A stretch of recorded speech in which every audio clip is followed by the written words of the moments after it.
Amin Bapak Ibu. Mujizat itu nyata. Itulah yang kita alami hari ini, bahwa kita masih ada di dalam rumah Tuhan karena mujizat Tuhan nyata. Dari tempat ini saya menyapa Bapak Ibu Saudara sekalian, Shalom.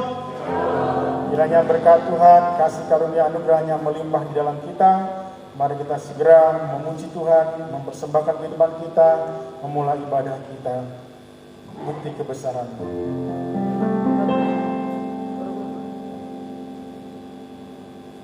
Hidupku mengenal firman-Mu, tanda mujizat sertai tiap langkahku. Kau bersamaku di dalam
Bapa di dalam surga, Allah yang kami kenal hanya di dalam satu nama yang besar, Tuhan Yesus Kristus, Tuhan dan Juru Selamat kami, yang sudah menyertai langkah-langkah kami sampai di dalam rumah-Mu Tuhan. Dan kami percaya langkah-langkah ini sampai di dalam rumah-Mu adalah karena mujizat Tuhan yang masih berlaku dalam setiap kehidupan kami, bahwa Tuhan tidak pernah tinggalkan kami dan Engkau selalu bersama dengan kami Tuhan. Dan saat ini kami datang membawa kehidupan kami yang sudah Engkau tebus dengan darah-Mu, dengan pengorbanan-Mu Tuhan, untuk kami boleh bawa sebagai persembahan yang kudus, hidup dan berkenan di hadapan Tuhan. Kami serahkan ibadah kami daripada awal pertengahan kepada akhirnya. Biarlah Tuhan saja yang dipermuliakan, Tuhan yang ditinggikan. Karena itu kami rindu Tuhan, anugerah-Mu berlaku, menguatkan, menolong kami semua, baik pelayan-pelayan yang terlibat dan semua fasilitas yang kami pakai sampai nanti memberkati firman Tuhan. Engkau memberkati dan menyertai, memberkati ibadah di tempat yang lain bersamaan waktunya. Biarlah dari terbit sampai terbenamnya matahari, nama Tuhan saja yang dipuji dan dimuliakan. Terima kasih Tuhan, kami serahkan ibadah kami di dalam satu nama yang besar, Tuhan Yesus Kristus. Amin. Silakan duduk Bapak Ibu Saudara sekalian. Kita mau memuji Tuhan bahwa Tuhan itu besar. Amin. Tuhan kita besar dan Dia layak dipuji. Bersama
pujian dari trio Setia yang akan mempersembahkan pujiannya bagi Tuhan. Waktu dan tempat kami persilakan. Ya, shalom. Ya, kami di sini ya, dari STT Tabernakel Indonesia Setia ingin mempersembahkan sebuah pujian untuk Tuhan yang berasal dari daerah kami ya. Jadi kami ini berempat bersama pemain gitar berasal dari Tapanuli Utara atau Batak. Jadi kami akan mempersembahkan lagu dalam bahasa Batak yang secara garis besarnya adalah walaupun ada masalah atau segala kesusahan datang, kita harus tetap berpegang pada janji firman Tuhan.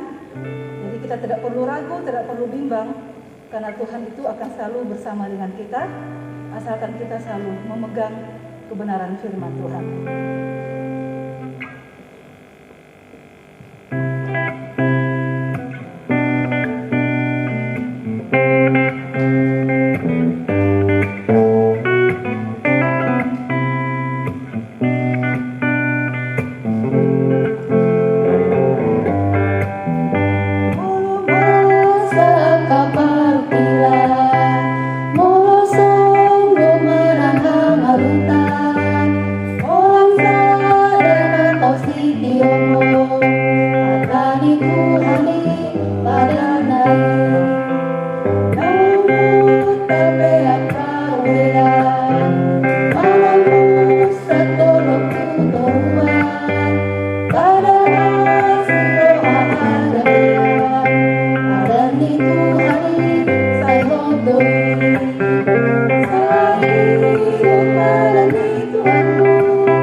Dari Tapian Nauli, Tapanuli. Ya, itu artinya Tapanuli itu Tapian Nauli. Puji Tuhan, mari kita bersuka cita bahwa Tuhan sudah tebus orang Batak, Tuhan tebus dari suku Jawa, Tuhan tebus dari mana saja, sampai jauh-jauh dari Tiongkok datang ke Indonesia, semua ditebus oleh darah Yesus. Amin. Mari kita memuji Tuhan, ada kuasa dalam darahnya. Mari kita bangkit bersama-sama Bapak Ibu Saudara sekalian memuji Tuhan. Haleluya.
Mungkin karena maskernya yang sudah menutup nafas kita jadi ngos-ngosan. Tapi senang memuji Tuhan, amin.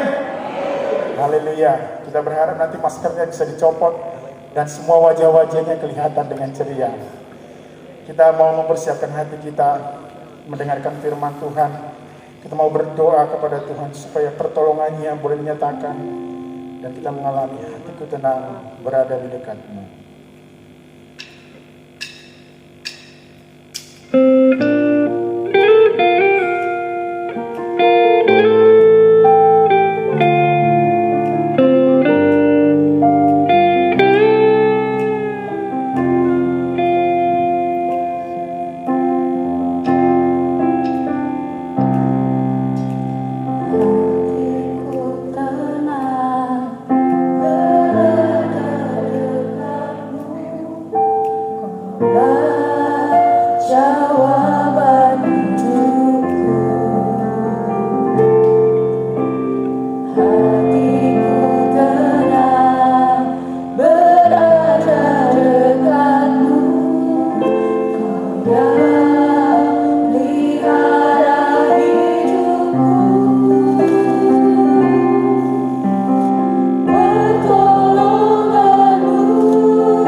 kita masuk di dalam doa.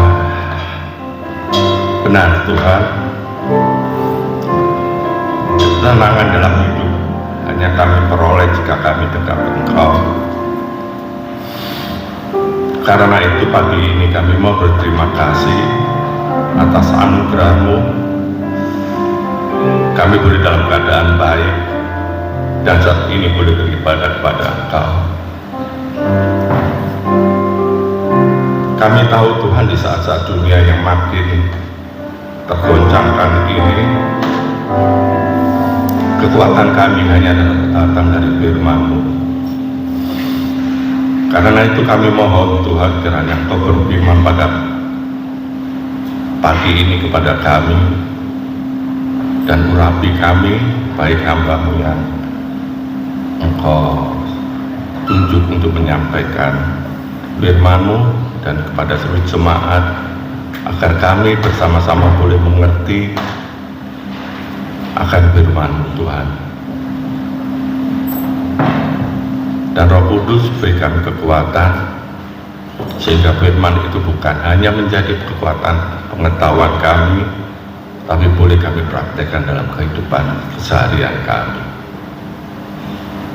Segala puji syukur kami haturkan hanya untuk kemuliaan nama-Mu, dan kami mulai ibadah pada pagi hari ini hanya di dalam satu nama, yaitu dalam nama Tuhan Yesus Kristus. Amin. Silakan duduk. Selamat pagi. Senang boleh berada di sini beribadah dengan saudara pada pagi hari ini. Karena itu kami bersama istri mengucapkan Shalom. Kiranya Tuhan memimpin ibadah pada pagi hari ini. Seperti saat-saat ini, mungkin terkadang dalam setiap kehidupan, dalam kehidupan saudara, dalam kehidupan saya, kita menemukan diri kita sepertinya berada dalam suatu terowongan yang gelap dan panjang, di mana tidak ada cahaya yang terlihat. Kita menangis dan menangis, kita menjerit, kita frustasi dan kita memohon kepada Tuhan. Kita berteriak, Tuhan, saya tidak tahan lagi. Saya tidak punya kesabaran lagi, dan tidak ada lagi kekuatan bagi saya untuk bertahan.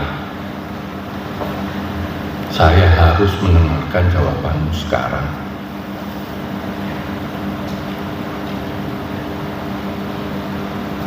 Saya yakin sebagian dari kita mungkin pernah mengalami masa-masa seperti ini. Mungkin pada saat-saat ini yang begitu menekan kita semua, di mana COVID yang masih belum menentu, ekonomi yang semakin menekan kita, perang di sini sana.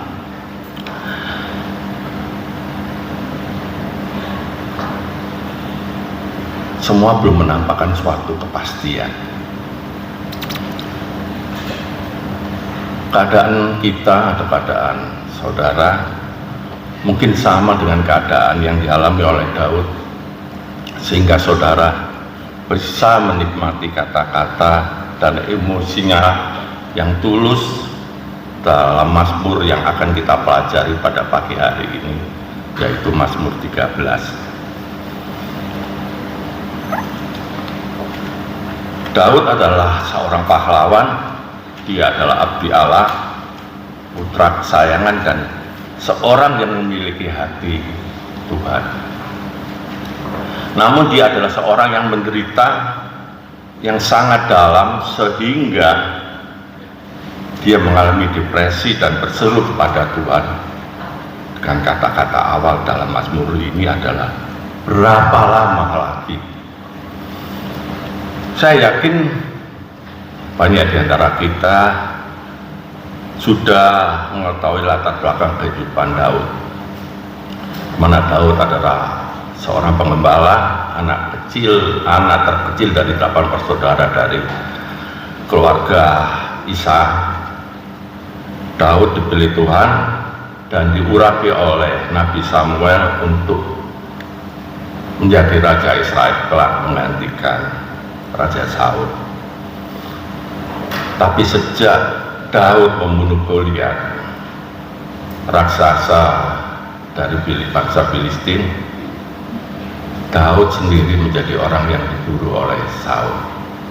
Dalam 1 Samuel 18 ayat 7 kita bisa membaca bagaimana para wanita mengeluh-ngeluhkan Daud dengan lagu yang mungkin sudah sangat kita kenal, yaitu Saul membunuh ribuan orang, ribuan musuh, dan Daud membunuh puluhan ribu musuh.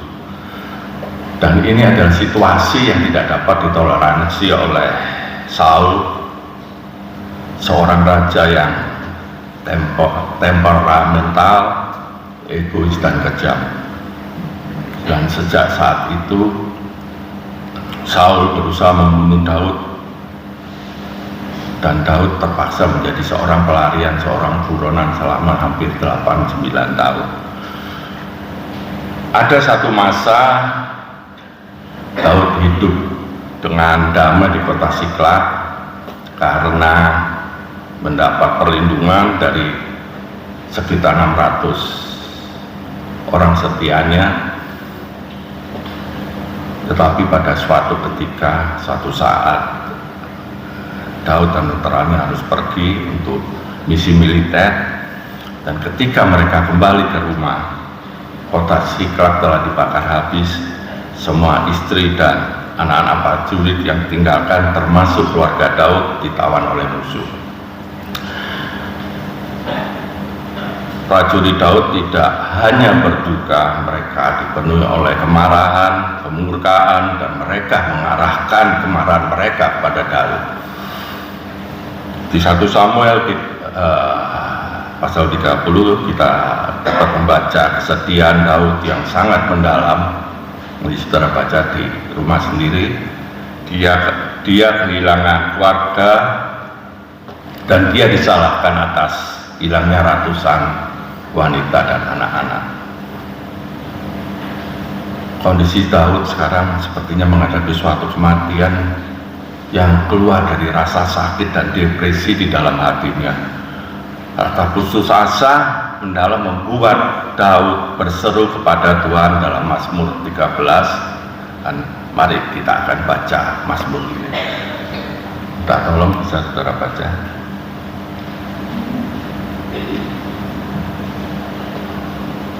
Doa kepercayaan untuk pemimpin hidup. Mazmur Daud. Berapa lama lagi Tuhan Kau lupakan aku terus menerus? Berapa lama lagi Kau sembunyikan wajahmu terhadap aku? Berapa lama lagi aku harus menaruh kekhawatiran dalam diriku dan bersedih hati sepanjang hari? Berapa lama lagi musuhku meninggikan diri atasku? Pandanglah kiranya, jawablah aku ya Tuhan Allahku.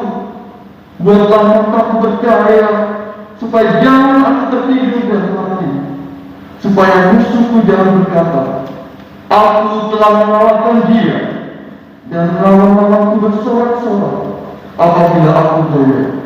Tetapi aku, kepada kasih setiamu aku percaya, hatiku bersorak-sorak karena penyelamatanmu. Aku mau nyanyi untuk Tuhan, karena Ia telah berbuat baik kepadaku. Terima kasih. Mungkin saya akan baca dalam terjemahan lain yang saya dapatkan dari bahasa Inggris. Mungkin itu lebih mengena buat saya. Saya langsung di ayat 2. Berapa lama ya Tuhan? Akankah kau melupakanku selamanya? Berapa lama kamu akan menyembunyikan wajahmu dariku? Berapa lama saya harus mengambil nasihat dalam jiwa? Saya memiliki kesedihan di hati saya. Kebohongan, berapa lama lagi musuhku akan ditinggikan atasku? Perhatikan dan dengarkan aku ya Tuhan. Tuhanku, terangi mataku. Jangan sampai aku tidur kematian. Jangan sampai musuhku berkata, aku telah menang melawannya. Apalagi mereka yang menyusahkanku. Bersukacita saat aku disingkirkan, tapi aku percaya pada belas kasih-Mu.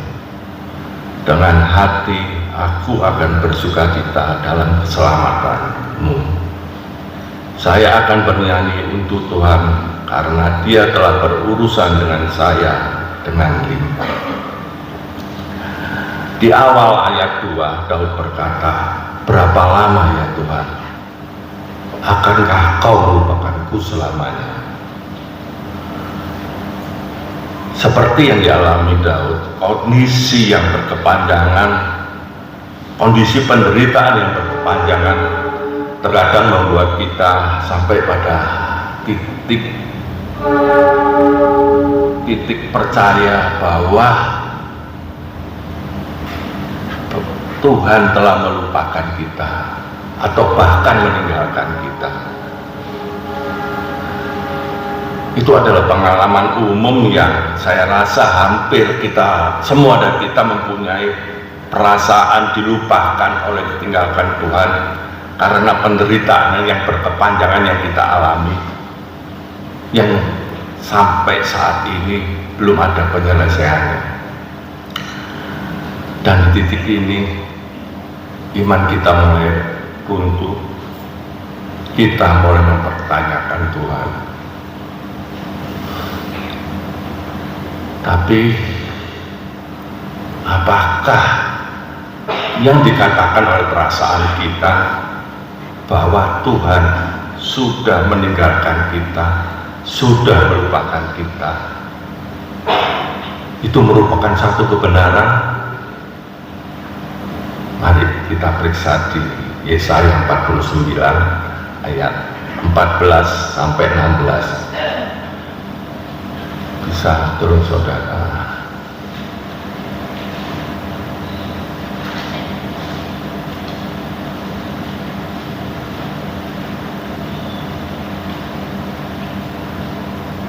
Sion berkata, Tuhan telah meninggalkan aku dan Tuhanku telah melupakan aku.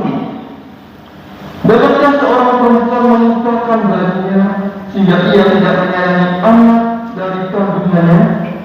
Sekalipun dia melupakannya, aku tidak akan melupakan engkau. Lihat, aku telah melukiskan engkau di telapak tanganku, tembok-tembokmu tetap di ruang mataku. Terima kasih. Adalah satu hal yang sangat sulit bagi seorang ibu untuk melupakan bayinya. Tapi kalaupun itu harus dilakukan, mungkin karena suatu kondisi yang mendesak atau yang sangat ekstrim, tapi Tuhan tidak akan melakukan itu. Tuhan tidak akan pernah melupakan anak-anaknya. Bahkan jika kita periksa di ayat 16, ada satu hal yang lebih lagi di sana. Ayat 16 yang menyatakan bahwa Allah mengukir nama kita di telapak tangannya. Ada seorang yang bernama Charles Spurgeon, seorang khotbah yang hidup di era tahun 1800, berkata bahwa ayat 16 ini harus dikhotbahkan ratusan kali. Keindahan yang luar biasa dari ayat tersebut membuat kita dapat merenungkan terus-menerus. Charles Spurgeon mengaitkan janji Allah kepada umatnya Israel dengan anak Allah, yaitu Yesus yang mati di kayu salib untuk kita. Spurgeon bertanya, luka apakah yang ada di telapak tanganmu? Alat ukirnya adalah paku yang ditancapkan dengan palu.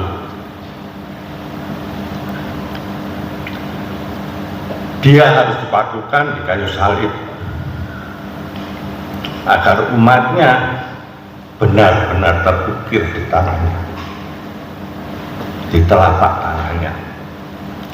Sebagaimana Tuhan berjanji untuk mengukir nama umatnya di telapak tangannya, demikianlah Yesus merentangkan kedua tangannya di atas kayu salib, menerima paku yang ditancapkan pada kedua tangannya, supaya kita terbebas dari dosa-dosa kita. Jadi jika ada kita berpikir bahwa Allah telah melupakan kita cukup melihat telapak tangan kita dan mengingat janji Allah. Dia telah membuat ukiran yang tak akan terhapus di tangannya demi kita. Demikian besarnya kasih Allah kepada kita. Tuhan tidak bisa melupakan saudara, saya.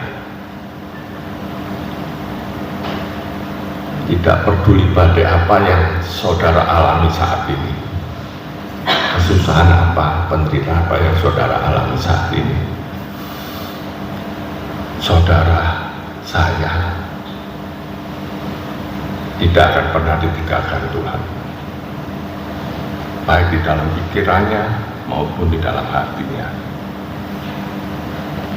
Ya, terkadang memang Tuhan menunda pertolongannya,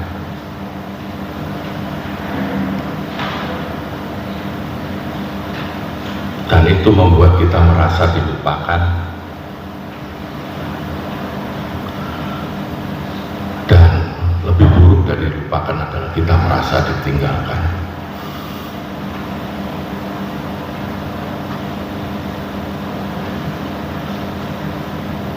Mari kita seperti yang ditulis di dalam Mazmur 13 ayat 2 tadi, berapa lama engkau menyembunyikan mukaku daripadaku.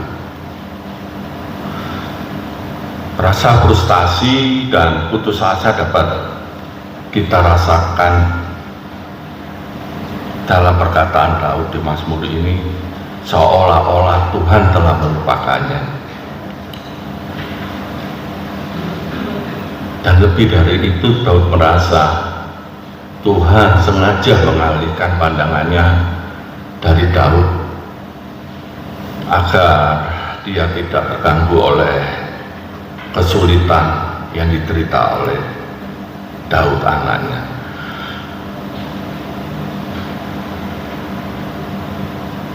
Dilupakan adalah hal yang tidak direncanakan. Mungkin dalam kondisi yang berat hal dilupakan, atau kondisi yang khusus hal dilupakan adalah mungkin bisa terjadi, hal yang biasa terjadi. Tetapi ditinggalkan adalah satu masalah yang lain. Tindakan meninggalkan itu suatu tindakan yang disengaja, direncanakan. Itulah yang Daud rasakan. Tuhan, mengapa engkau meninggalkan aku?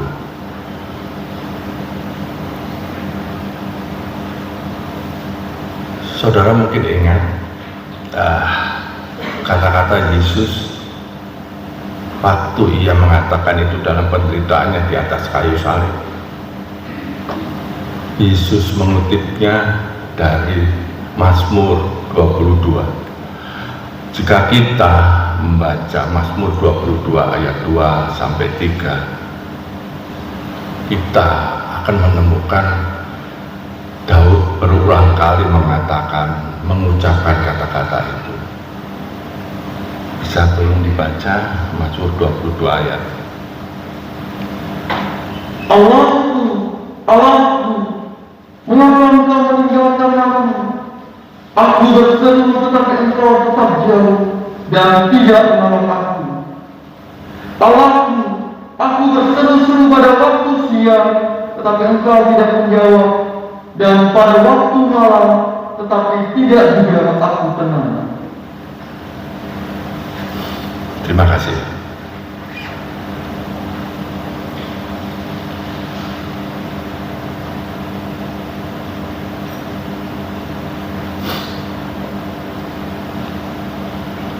Jadi, ketika saudara merasa ditinggalkan, ini yang kita harus berbuat. Kita pergi ke tempat pribadi kita mengangkat suara kita, berdoa kepada Tuhan, dan habiskan waktu yang cukup untuk merenungkan perkataan yang luar biasa ini. Apa itu? Bahwa pribadi yang mendengar doa saudara yang saudara panjatkan pada waktu itu juga berada di sana, juga pernah merasakan ditinggalkan. Dia tahu persis bagaimana perasaan saudara. Dia tahu persis apa artinya ditinggalkan, karena dia pernah mengalaminya di kayu salib. Ini adalah suatu kebenaran yang harus kita pahami dan kita nyatakan di dalam kehidupan kita. Sekarang saya masuk ke ayat 3. Saya baca dari translate saya. Berapa lama saya harus mengambil nasihat dalam jiwa saya, memiliki kesedihan di hati saya setiap hari. Berapa lama lagi musuhku akan ditinggikan atasku. Mari kita mempelajari, memahami apa yang terjadi di sini. Daud mengalami frustasi bahkan depresi karena dua alasan. Satu, karena emosi, karena perasaannya sendiri. Mari kita pelajari apa artinya mengambil nasihat dalam jiwa. Pertama-tama kita menyadari bahwa jiwa adalah pusat dari emosi atau perasaan dan kecerdasan atau pikiran. Mengambil nasihat berarti menerima nasihat. Jadi yang Raja Daud katakan atau tanyakan di ayat 3 tadi adalah, berapa lama lagi saya harus menerima nasihat dari perasaan saya dan pemahaman, pemikiran dari saya sendiri yang terbatas.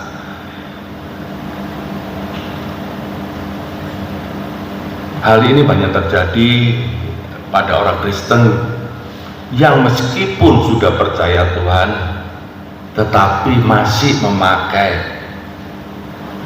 perasaan dan kecerdasan dan pemikiran dari mereka sendiri.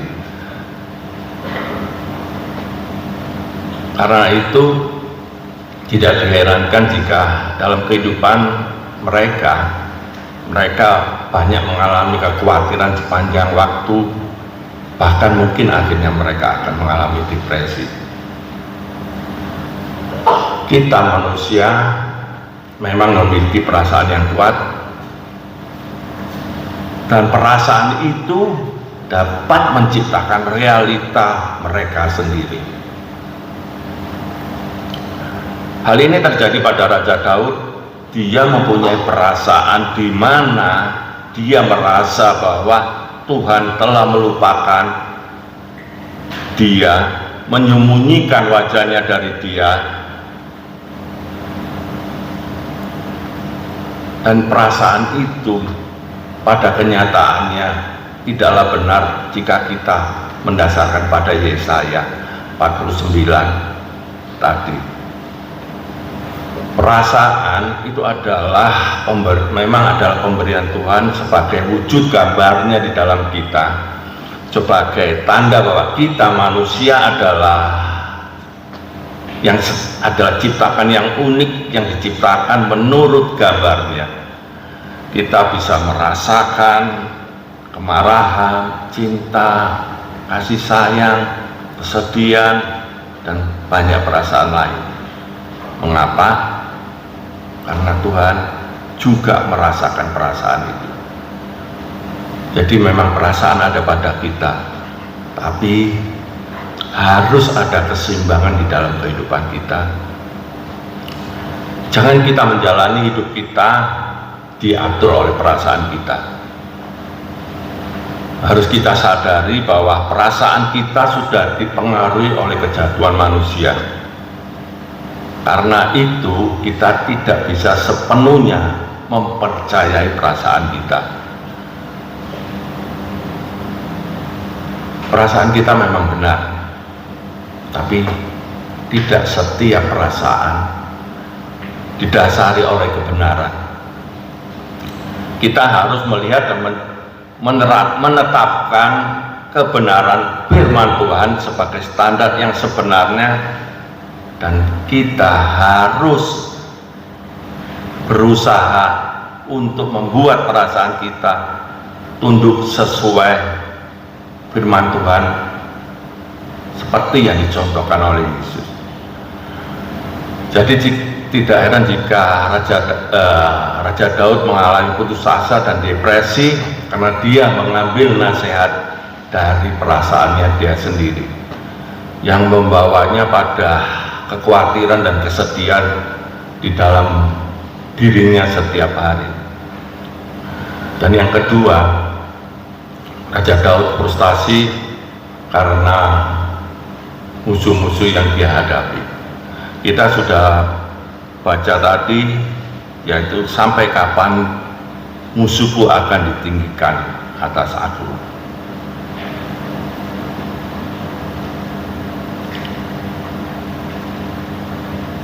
Seperti yang disampaikan lagi, cukup lama Raja Daud harus bersembunyi di dalam gua-gua, harus menjadi buronan,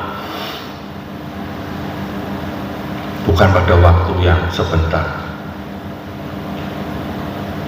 Dia harus melarikan diri, menghindar dari kejaran dari prajurit-prajurit Raja Saul.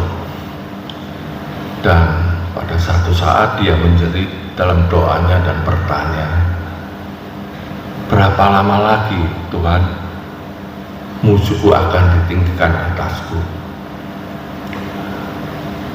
Sepertinya dia bertanya, sebenarnya engkau berada di pihak siapa Tuhan?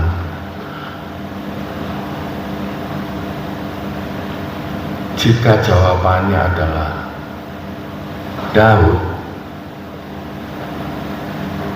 sepertinya jawaban ini tidak sesuai dengan realita yang terjadi.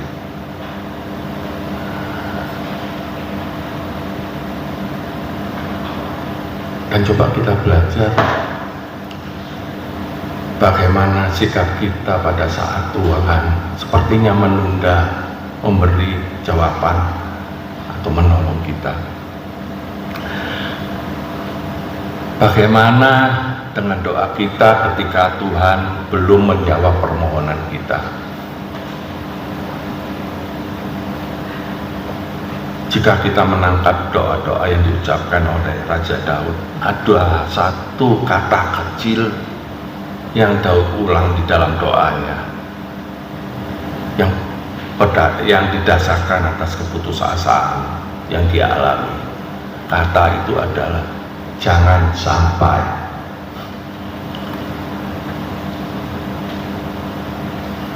kata jangan sampai adalah kata kondisional atau kata yang bersyarat. Di pertama Daud ucapan kata itu di ayat 4, di mana Daud berkata, jangan sampai aku tidur dalam tidur kematian. Dan kedua di ayat 5 dia berkata, jangan sampai musuhku berkata, aku telah menang melawannya. Daud yang telah sangat lelah secara fisik dan emosionalnya, sehingga dia benar-benar berharap pada saat itu untuk mati. Dia merasa dia telah sampai pada halaman terakhir dari buku kehidupannya, dan karena itu dia merasa adalah saat yang tepat untuk dia berdoa. Daud tidak hanya takut atas kematiannya sendiri, dia juga takut atas kekalahan.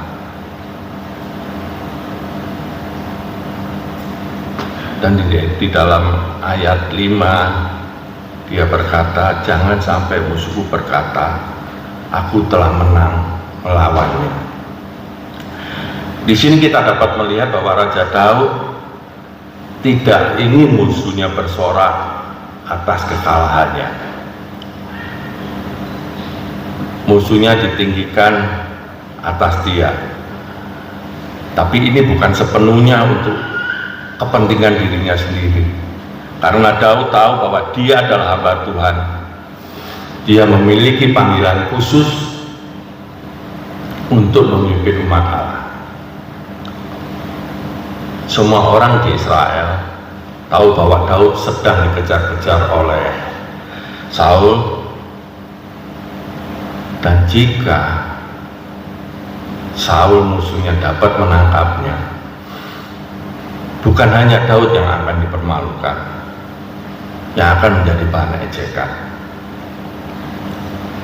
tapi juga Allah yang telah mengurapi dan menetapkan dia sebagai raja.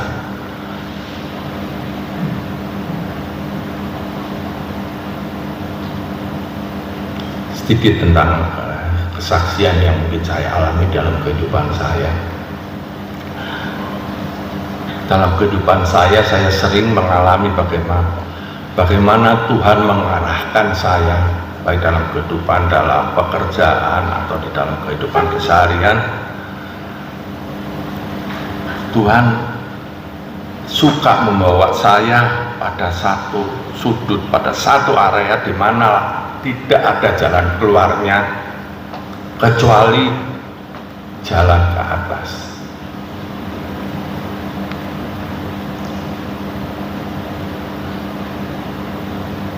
Saya tidak punya tempat lagi untuk berharap, berpaling, menoleh ke kiri, ke kanan. Dan pada saat itulah saya merasakan saya benar-benar bisa serius dalam berdoa. Dan jika saudara mengalami masa-masa sulit, mungkin saat ini kebanyakan dari kita mengalaminya, jangan mencela Tuhan atas apa yang Dia lakukan untuk membawa kita ke tempat itu seperti yang saya alami. Jangan mencela, jangan bersunyi. Tanyakan kepadanya bagaimana kita bisa belajar menjadi anak yang percaya. Tanyakan kepada dia bagaimana kita bisa bertahan dalam keputusasaan dalam kondisi seperti itu.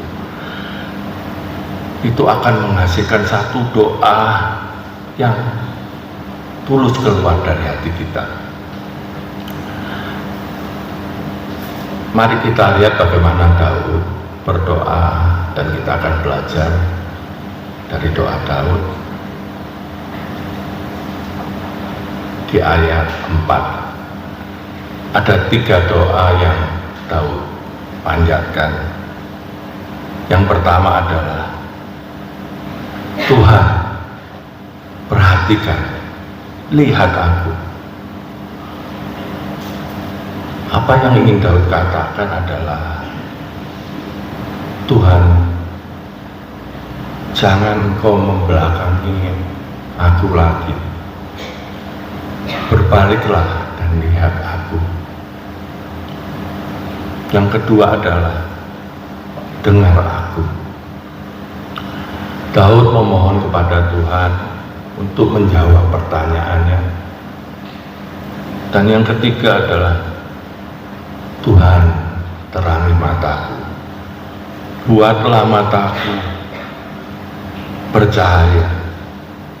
Kembalikan cahaya di mataku. Daud memohon Tuhan untuk menerangi matanya agar dia dapat melihat cahaya dari janji Tuhan yang berkuasa dan yang pasti ditepati. Dan saya percaya pada saat Daud berdoa dengan pikiran ini, Daud kembali pada kepastian akan janji Tuhan yang diberikan kepadanya, dan Daud mulai mengalami kebangkitan iman dan kembali pada keyakinan pada janji Tuhan, bahwa Tuhan yang berjanji adalah Tuhan yang berkuasa, yang dapat diandalkan dalam janji-janjinya.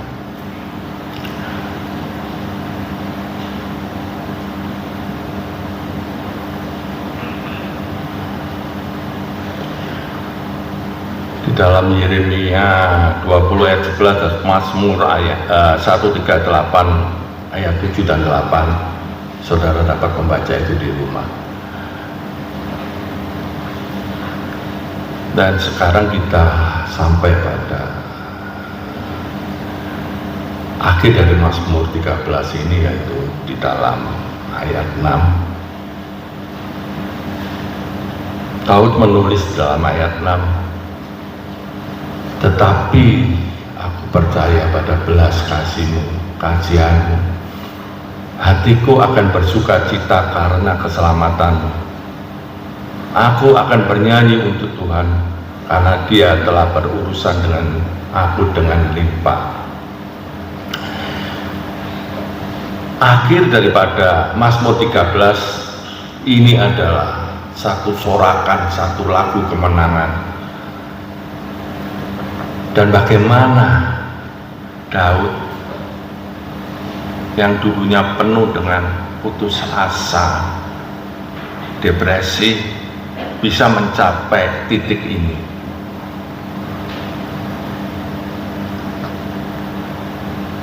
Di Daud mulai bisa melihat Tuhan. Masalah yang kita hadapi dapat menyebabkan kita menghindar dari tempat yang paling mungkin, atau masalah itu dapat menutupi kita untuk melihat Tuhan dengan jelas.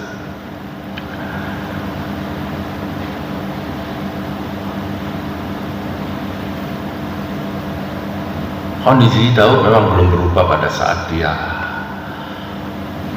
menuliskan atau berdoa, mengucapkan syukur pada ayat 6 ini. Raja Saul masih mengejarnya, masih perlu perjuangan seperti biasa-biasanya, hal-hal masih seperti biasanya, seperti yang bisa mengakibatkan kita putus asa. Jadi apa sebenarnya yang telah berubah?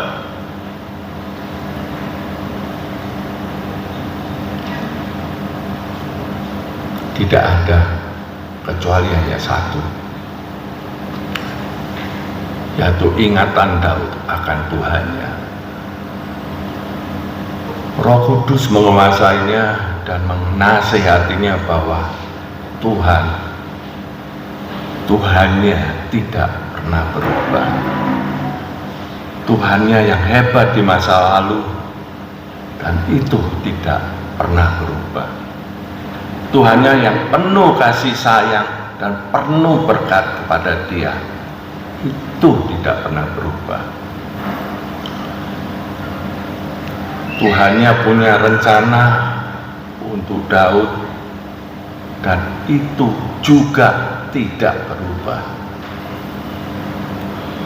Dan ketika Daud telah mengingat hal-hal ini dan dia mulai bernyanyi dengan sukacita, dengan kata-kata yang bersamaan mencerminkan janji-janji Tuhan masa lalu dan pemenuhan pada masa depan.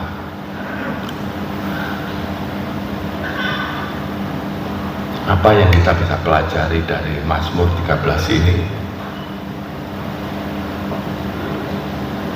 Jika saat ini kita, saya dan saudara berada dalam kondisi seperti yang Daud alami, mungkin dalam penderitaan dan kesulitan yang masih saudara alami, yang berkepanjangan,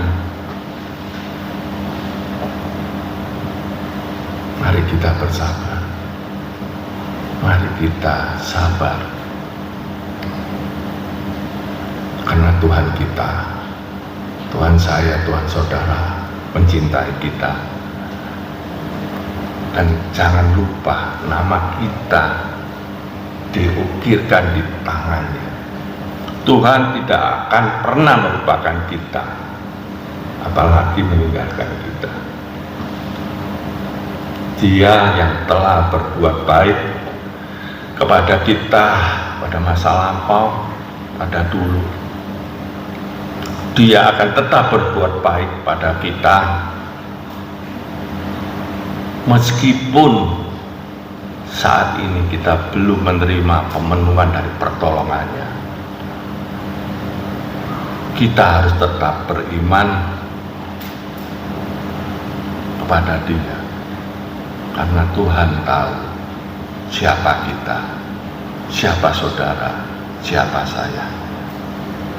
Dan Tuhan tahu kapan Dia bertindak, kapan waktu yang terbaik untuk Dia menjawab doa kita.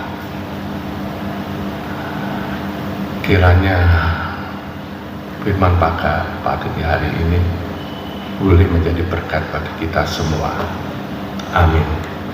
Kita menjanjikan kita mempersiapkan Sesuatu terjadi, ku percaya semua untuk kebaikanmu. Berarti bahwaku, ku percaya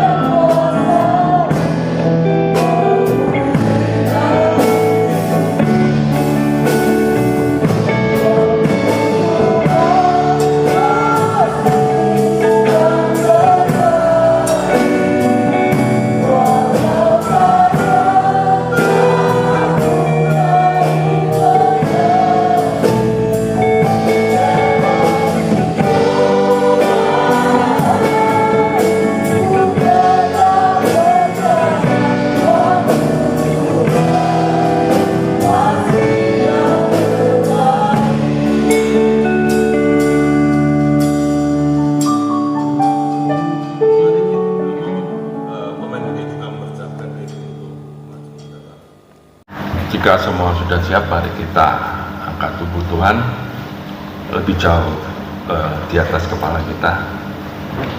Mari saya bacakan firman Tuhan. Sebab apa yang telah kuteruskan kepadamu telah aku terima dari Tuhan, yaitu bahwa Tuhan Yesus pada malam waktu Ia diserahkan mengambil roti dan sesudah itu ia mengucapkan syukur atasnya. Ia memecah-mecahkannya dan berkata, "Inilah tubuhku yang diserahkan bagi kamu. Perbuatlah ini menjadi peringatan akan aku." Amin. Mari kita makan dalam nama Tuhan Yesus Kristus.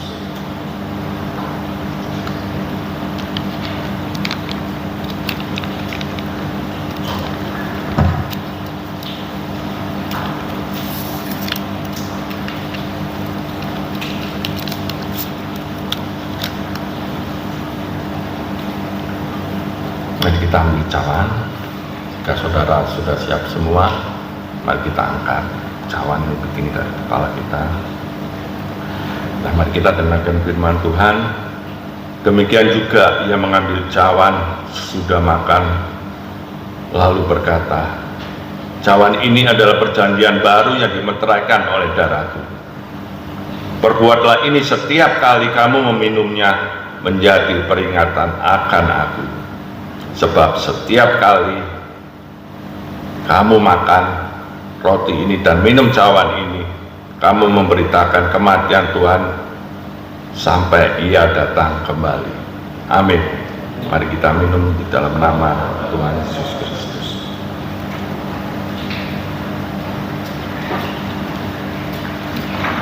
Mari kita nyanyikan lagu ini beberapa kali, dan saya mohon Saudara Janen boleh bisa menaikkan doa syukur kepada kita.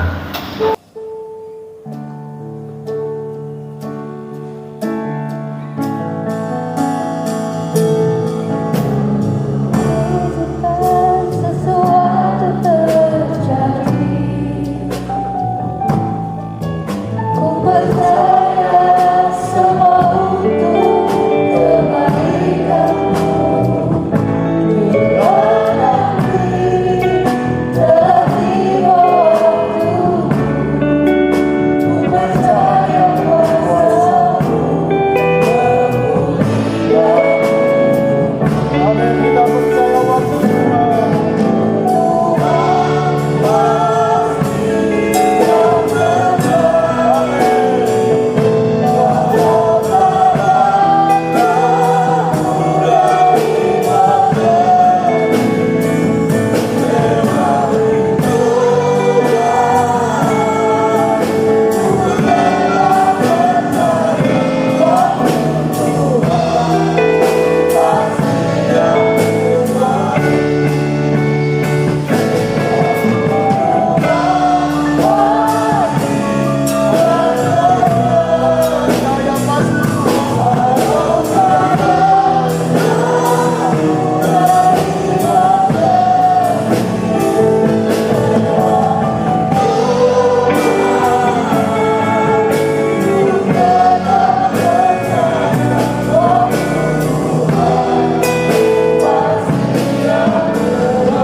Inilah keyakinan kami Tuhan, melewati berbagai-bagai tantangan, persoalan di dalam hidup kami. Bahkan seringkali Tuhan, persoalan-persoalan itu sudah mengganggu hati kami, membuat kami khawatir Tuhan, mengandalkan kekuatan kami, pemikiran kami, dan kami masih ada di dalam persoalan pergumulan itu. Tetapi Tuhan, kami bersyukur saat siang hari ini Tuhan, bahwa kami tahu dengan pasti Tuhan tidak berubah, dulu, sekarang, sampai selama-lamanya. Kalau dulu Engkau sudah tolong kami, maka sekarang juga Tuhan pasti tolong kami Tuhan. Terima kasih Bapa. Lebih daripada semua itu kami percaya bahwa nama kami Tuhan sudah tertulis di dalam tangan-Mu. Itu lebih daripada semua pertolongan yang kami alami di dalam hidup ini. Karena sesungguhnya nama kami ada di dalam tangan-Mu, ada di dalam hati Tuhan. Sudah terukir di kayu salib Tuhan. Terima kasih Bapa, ampuni kami jika mata kami tidak bisa memandang Engkau. Ampuni kami jika kesedihan hati kami lebih mempengaruhi pemikiran kami daripada iman percaya kami. Tolong kami Tuhan di dalam segala kelemahan kami. Tolong kami, kuatkan kami. Dan kami percaya persekutuan kami dengan tubuh darah-Mu sudah mengingatkan kami akan kebaikan Tuhan. Terima kasih Bapa, terima kasih Tuhan. Terima kasih untuk firman-Mu. Terima kasih untuk perjamuan Tuhan yang sudah kami boleh nikmati. Memberkati hamba Tuhan, hamba-Mu Pak Agus Gunawan yang sudah menjadi saluran berkat bagi kami. Berkati nikah rumah tangga hamba-Mu, terlebih sebagai penatua di tengah-tengah sidang jemaat Tuhan. Pakai lebih lanjut Tuhan, menjadi alat di tangan-Mu untuk kemuliaan kebesaran nama Engkau. Memberkati juga semua kami sidang jemaat. Kami percaya semua kami sudah diberkati oleh Tuhan. Di dalam nama Tuhan Yesus Kristus. Amin. Mari saya undang semua berdiri. Kita berdoa sebelum kita keluar. Kami mengucapkan syukur bahwa kami boleh menyelesaikan ibadah pada pagi hari ini dengan baik. Kami tahu bahwa semua itu atas penyertaan-Mu, atas berkat-Mu Tuhan. Tak lupa kami berdoa buat bangsa dan negara kami. Engkau berkati mulai dari Bapak Presiden sampai kepada aparat-aparatnya yang di bawah. Biar rasa takut akan Tuhan ada di dalam pikiran mereka, sehingga mereka boleh mengatur negara ini dalam dasar kebenaran yang hanya datang daripada Engkau Tuhan. Dan di atas semua itu biarlah nama-Mu dipermuliakan atas bangsa ini. Terima kasih Tuhan, dan saat ini kami akan pulang dan berpisah satu dengan yang lain. Dan kami mohon berkat-Mu kepada seluruh sidang jemaat. Terimalah berkat